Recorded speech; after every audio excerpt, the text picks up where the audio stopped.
Mathieu, donc par rapport aux tendinopathie rotulienne, le diagnostic est posé, la stratégie, donc on a un sportif de haut niveau ou de niveau donc national qui vient nous voir. Quelle est ta stratégie au niveau donc thérapeutique? Comment tu le prends en charge? Il vient juste de commencer donc à souffrir. Tu lui proposes quoi comme prise en charge thérapeutique? Bon, en partant du principe donc, que le diagnostic est posé, je crois qu'on peut partir sur c'est incontournable, un protocole de rééducation bien conduit qui nécessite, comme d'habitude dans ces pathologies tendineuses, trois volets principaux que sont notamment les étirements dans les différentes courses et notamment en course externe, ce qui est fondamental, les massages transverses profonds également, dont le but avec le reste du traitement rééducatif est de guider la cicatrisation tendineuse.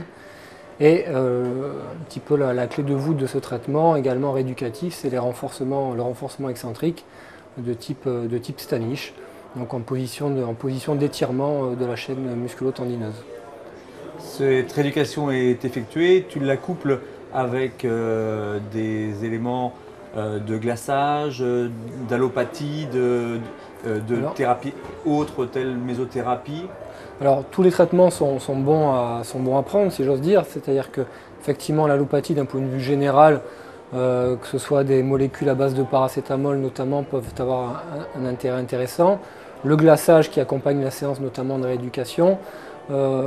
J'éviterai les anti-inflammatoires au maximum parce que comme on le sait bien maintenant, il n'y a pas de composante inflammatoire vraie sur ces problèmes tendineux chroniques. Donc vaut mieux éviter ce genre de thérapeutique. Après la mésothérapie d'un point de vue local nous apporte pas mal de bons résultats dans des problèmes très précis et très localisés à base d'anti-inflammatoires et d'anesthésiants locaux.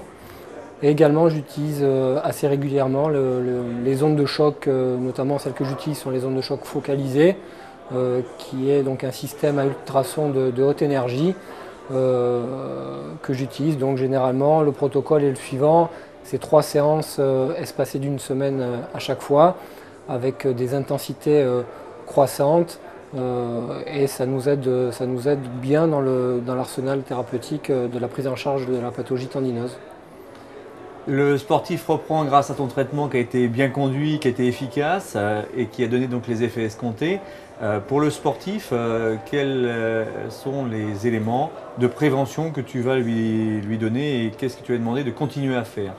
Bah, les éléments de prévention, c'est toujours un petit peu difficile parce que on ne fonctionne pas forcément sur des données très scientifiques là-dessus, mais ce qu'on peut dire globalement, c'est l'hygiène de vie, l'hygiène alimentaire, l'état d'hydratation satisfaisant, tous les traitements néfastes sur les problèmes tendineux, et notamment certaines classes d'antibiotiques. Voilà, c'est ces petites choses-là. Et évidemment, la clé de voûte de tout ça, encore une fois, ce sont les étirements qu'on peut notamment préconiser de réaliser à la fin de l'effort sportif, en évitant de les faire donc à froid, voilà, en étirant au maximum, notamment en course externe, le groupe musculo-tendineux.